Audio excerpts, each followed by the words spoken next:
Boa noite a todos e todas que nos escutam. Meu nome é Paulo Ribeiro, eu sou médico homeopata aqui em Florianópolis, e estamos aqui reunidos hoje para mais um episódio do nosso podcast, das nossas lives que se transformam em podcasts. É um projeto meu e da Natália Ferraz. Dá um oi para nós, Natália. Boa noite. Muito feliz de estar começando mais um episódio hoje. Isso, do nosso podcast chamado Homeopatia em Foco. Né, o objetivo dessas lives, desse podcast, é justamente trazer informação de qualidade sobre a homeopatia, né, para ajudar, contribuir a divulgar cada vez mais essa especialidade médica. E o nosso tema da live de hoje é o que é supressão para a homeopatia. E para contribuir aqui com a nossa conversa, convidamos a doutora Laura Machado, que é homeopata e pós-graduanda em acupuntura médica. Oi, gente, boa noite. É um prazer fazer parte aqui desse projeto divulgando a homeopatia. Seja muito bem-vinda, Laura. Então, né, gostaria, antes, né, da gente ir para a pergunta propriamente dita, eu gostaria de fazer uma breve introdução aqui sobre a racionalidade homeopática, né? Porque essa questão da supressão em homeopatia é uma coisa específica da homeopatia, né? É um conceito que não existe na medicina convencional, na medicina biomédica. Então, né, o que eu queria trazer aqui é essa questão da racionalidade médica, né? O que é uma racionalidade médica? Muita gente pode, né, nunca ter nem escutado esse termo, né? Mas, assim, de uma forma bem resumida e prática, uma racionalidade médica é um sistema médico completo, complexo, que tem uma forma específica da gente avaliar, da gente observar os processos de adoecimento. Também existe uma forma específica da gente atuar sobre isso, da gente intervir, né? No caso aqui, com os medicamentos homeopáticos. E existe também uma forma específica da gente avaliar a nossa intervenção, né? O prognóstico, a evolução daquele quadro. Então, tudo isso que a gente vai trazer aqui, né, são questões relativas à racionalidade homeopática, né?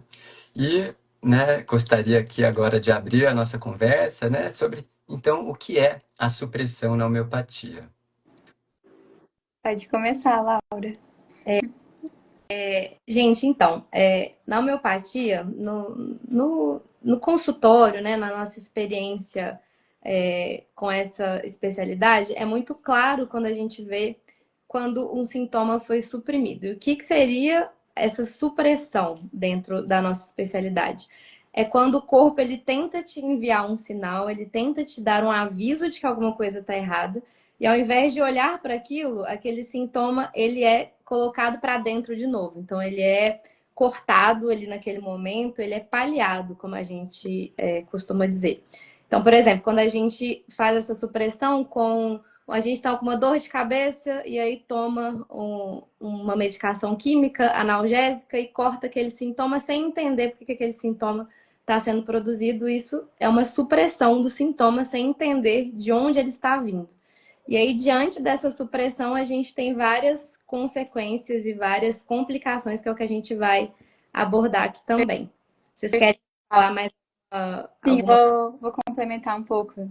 Então, assim, na visão da homeopatia, nós entendemos que os nossos sintomas não são falhas ou não são expressões aleatórias do nosso corpo.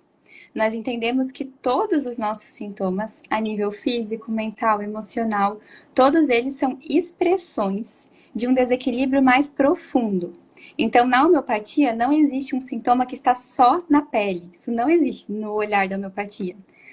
Um sintoma em qualquer órgão que seja, ele começa dentro da nossa racionalidade médica a nível de energia vital, que seria então essa força, essa energia que comanda, digamos assim, que nos dá vida, que comanda a nossa vida e a nossa saúde. Então nós entendemos que um organismo que está com a energia vital totalmente equilibrada não tem sintomas. E a partir do momento em que surge um desequilíbrio, esse desequilíbrio vai se manifestar em cada organismo de uma forma única. Mas essa manifestação é um aviso, é um alarme do nosso corpo de que há um desequilíbrio mais profundo que precisa ser olhado. Então, quando a gente simplesmente dá uma dipirona para uma dor de cabeça, ou simplesmente dá um corticoide para uma lesão de pele, a gente não está olhando para essa raiz mais profunda dos sintomas. A gente está só temporariamente aliviando eles. E isso, no nosso olhar, seria suprimir. Por quê? Porque a gente está simplesmente colocando embaixo do tapete, né? Não está olhando para ele, tentando entender o que ele está querendo realmente nos dizer. Eu uso uma analogia, em praticamente 100% das consultas, e os pacientes entendem muito, que eu falo, pensa no seu corpo como, no seu organismo como uma árvore. E aí uma folhinha dessa árvore adoeceu, ficou amarelinha ou deu um bichinho, por algum motivo. E aí você, ao invés, você pega essa folhinha e arranca. Aí eu falo assim, a informação de doença que começou lá embaixo para subir para essa folhinha adoecer, ela foi resolvida ou você só arrancou a folhinha? Aí eles costumam entender quando eu falo isso, assim, que a informação de doença continuou nesse organismo apesar da folhinha se arrancar. Então, apesar do sintoma ser suprimido, aquela informação continuou ali. Perfeito. Eu trouxe até um trecho de um livro do Sankaran. O Sankaran, ele é um autor contemporâneo que contribui muito para a atualização da homeopatia, como ela é hoje. Ele é vivo ainda e ele publica muito, ele é maravilhoso. Nós que somos do mundo da homeopatia, todo mundo tem muita admiração, assim, e aprende muito com o Sankaran. E eu trouxe um trecho do livro dele, The Spirit of Homeopathy, em que ele fala assim: a supressão de sintomas é como tentar silenciar um mensageiro que traz notícias importantes. Quando ignoramos ou suprimimos os sintomas, perdemos a oportunidade de entender a verdadeira mensagem que o corpo está tentando transmitir. Exatamente.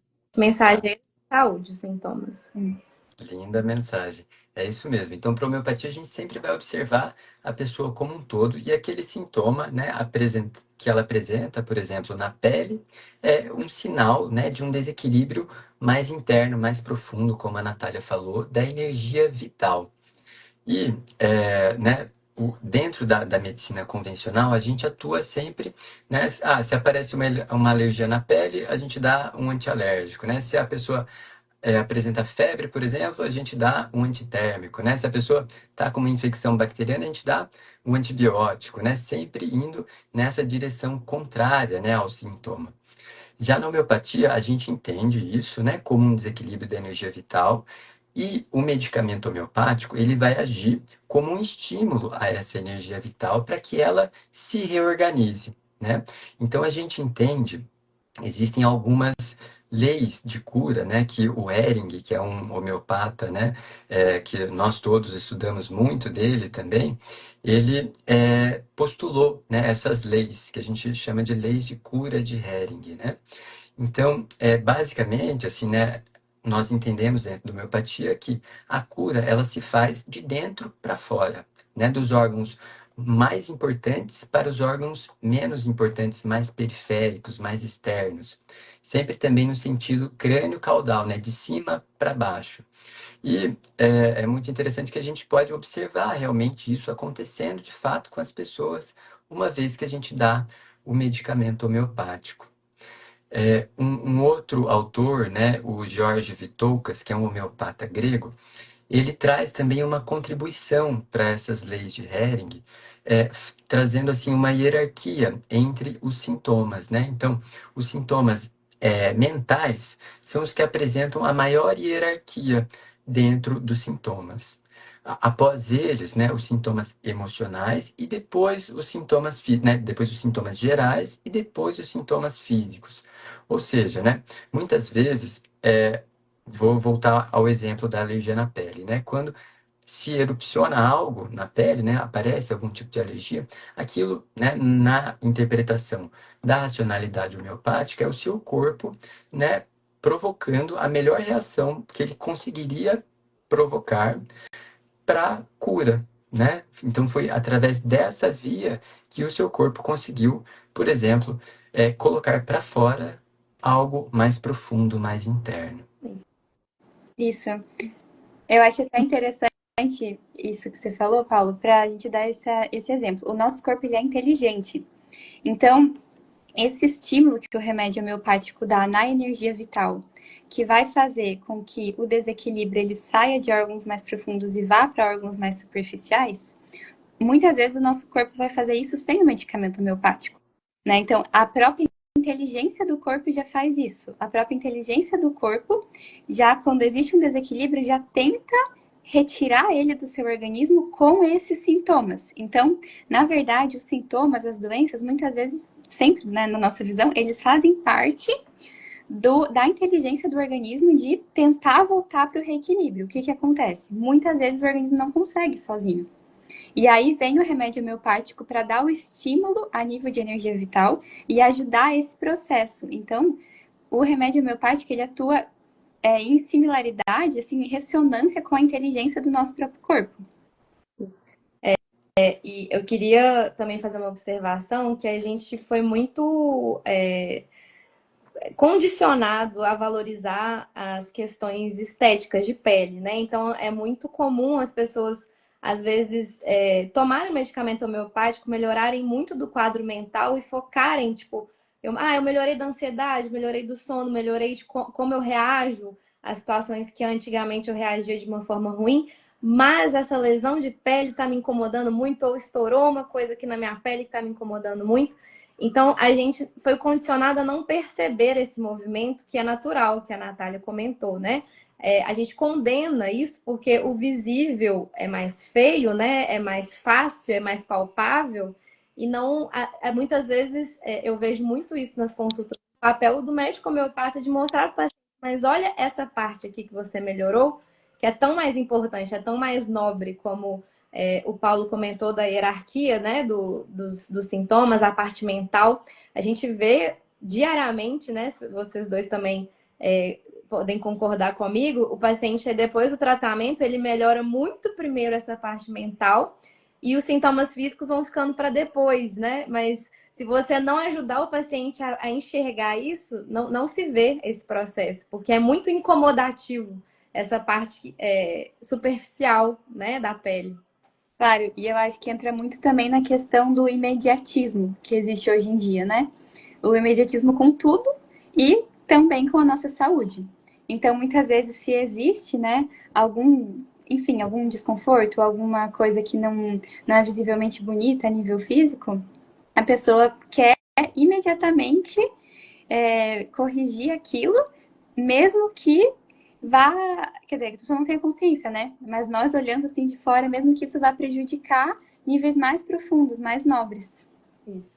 E eu acho que outra orientação muito importante para os pacientes em tratamento homeopático, eu sempre dou essa orientação que é justamente isso. Se você trouxe uma queixa emocional, sentimental, e você tem uma queixa física, e essa queixa física ela se resolveu primeiro, você deve reportar isso ao médico homeopata, porque a gente precisa trocar esse remédio. Houve uma paliação homeopática que pode acontecer, né? Então, esse sintoma foi suprimido e ele deve ser corrigido.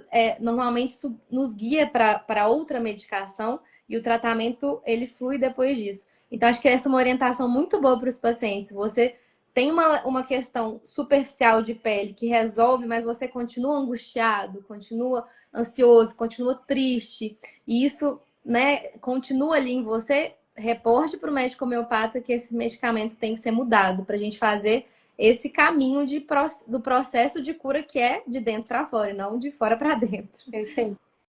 Exatamente. Eu gostaria, né, de trazer aqui, né, um exemplo clássico, né, super comum que acontece. Por exemplo, né, uma pessoa com rinite, né? Quem nunca aqui teve, né, uma rinite, o nariz ali escorrendo, coçando, espirros, né? E dentro da medicina convencional, o mais comum, né, e a primeira linha de tratamento seria um corticoide nasal, né?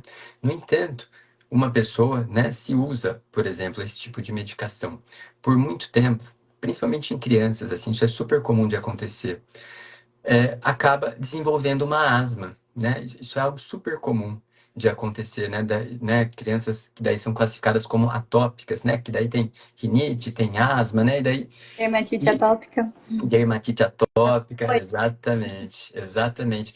Então, né? Esse é um exemplo, né? Exatamente da supressão, né?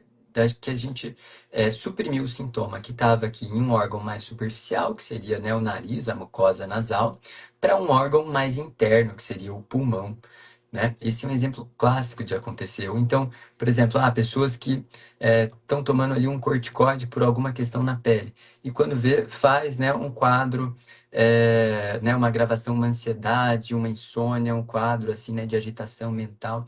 Super comum também de acontecer com corticoides orais, né? A pessoa desenvolver esse quadro de agitação mental, né? Então, ou seja, um sintoma que estava ali muitas vezes na pele ou no pulmão, foi para um nível mais central ainda, né, a nível mental. Isso, né, seria um indicativo muito ruim, né, de um prognóstico muito ruim dentro da homeopatia, né? A gente estaria caminhando para o caminho contrário do que a gente quer, né, que é de dentro para fora, né? E talvez algumas pessoas escutem, assim, e pessoas que estão muito acostumadas com a medicina convencional, até médicos, e fiquem com um sentimento muito ruim ao ouvir isso, né? Ou se perguntando, meu Deus, mas então por que que a grande maioria dos médicos faz isso? E eu acho que por isso foi tão importante essa introdução do Paulo, porque dentro da racionalidade da medicina convencional, isso não existe. Para eles, assim, nós três na faculdade não aprendemos isso, nunca ouvimos isso. Que se você tratar uma rinite com corticoide, ela pode evoluir para uma asma. Mas dentro da teoria da racionalidade homeopática, isso está lá. Todos os grandes autores estão falando sobre a supressão de sintomas. E na nossa prática clínica, como nós temos esse olhar treinado para ver isso, a gente consegue enxergar isso com maior clareza, quantas e quantas vezes isso acontece. E a gente não só vê esse caminho, como a gente vê o caminho contrário. Então, quantas vezes a gente está tratando um paciente que chegou com uma queixa de depressão, ansiedade, pânico. E aí, nesse tempo de cura, né, nesse caminho de cura, ela acaba desenvolvendo algum sintoma num nível mais superficial, que é temporário, que não é super incômodo, mas que surge como uma manifestação de que esse desequilíbrio está saindo de um nível mais profundo, indo para um nível mais externo, e então vai ser eliminado. E aí eu sempre falo para os meus pacientes, olha, se surge qualquer coisa, você me avisa, pelo amor de Deus. Porque às vezes vai ter uma melhora, né, ali super importante do nível mental e emocional, aí surge uma coisa na pele, a pessoa passa um corticoide e volta para dentro. Isso. Então isso é supressão. E aí, por isso, eu achei tão importante a gente trazer esse tema hoje para explicar isso para as pessoas que estão se familiarizando com a homeopatia, que vão se tornar pacientes, de que não é como se quem estivesse lá na medicina convencional estivesse fazendo isso de propósito. Na verdade, ele não tem esse conhecimento. Então, isso é um conhecimento que nós aprendemos dentro da homeopatia e que observamos e faz o maior sentido do mundo. Mas, infelizmente, ele não faz parte do conhecimento da medicina convencional. Eu falo que antigamente, né, até a teoria dos germes, né, quando... Gente, eu esqueci o nome dele. Eu tô aqui tentando... Pasteur. Zayas. Teve um primeiro médico, eu esqueci o nome agora, mas enfim, o primeiro médico que trouxe essa teoria dos germes, por exemplo, né, que ele viu essa mortalidade, era um obstetra, ele foi considerado doido. Como assim você está falando de seres invisíveis na sua mão, né, e tal?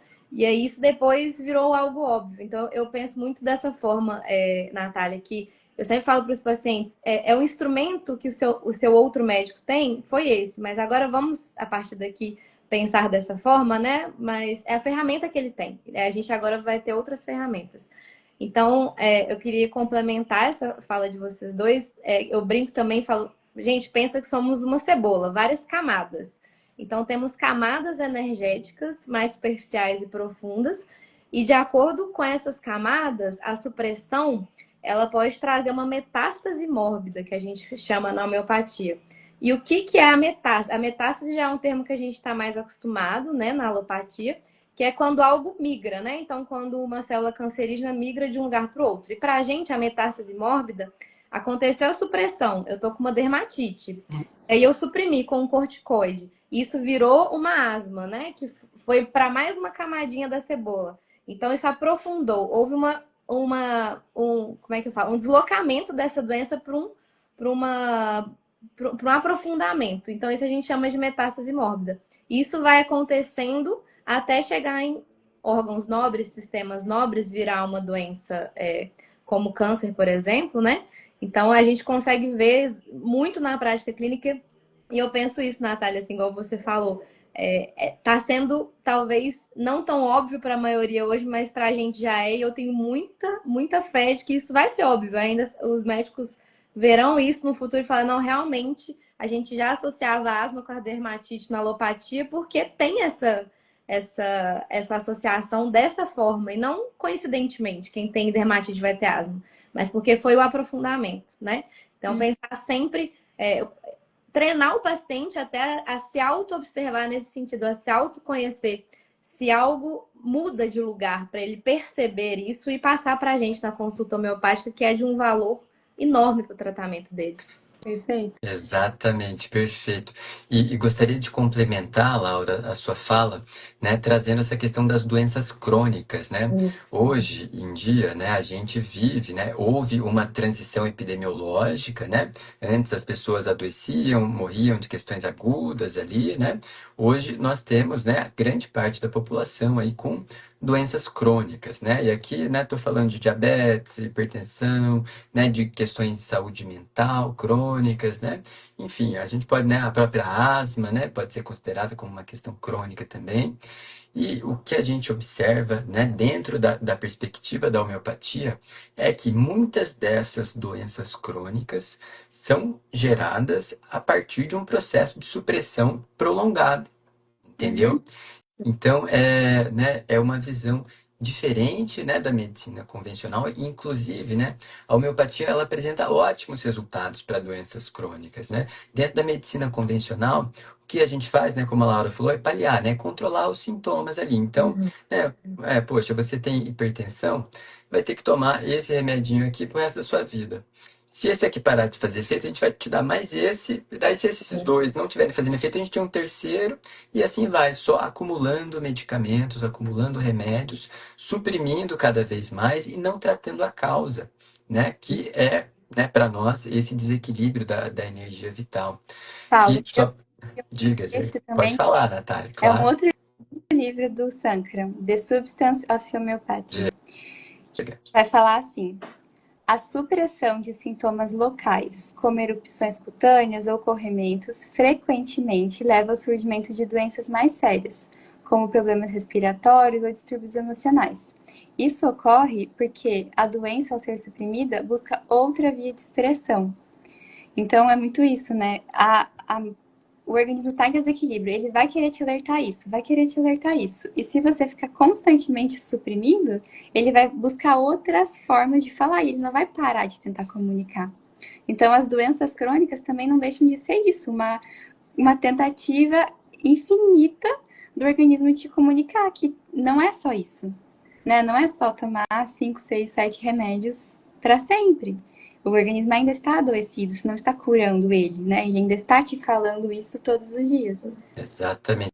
Eu acho que uma analogia que cabe aqui nesse momento é de uma panela de pressão, por exemplo, né? Que ela tá ali, né? Quando a gente põe ela no fogo, ela esquenta, né? Começa a sair ali, né?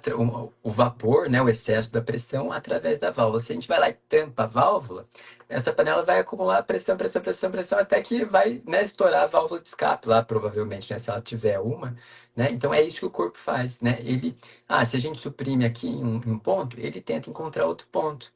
Daí, se a gente suprime aquele outro ponto, ele vai tentando. E chega uma hora, né, que não tem mais ponto, né, possível para o corpo e ele internaliza isso e cronifica o adoecimento, né?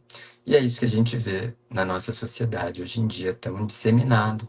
Eu bato na tecla do autoconhecimento, de sempre estimular o paciente a se conhecer, a se perceber, porque eu acho que o maior mal hoje da humanidade é o imediatismo que a Natália falou, a distração que a gente tem, não se perceber, né?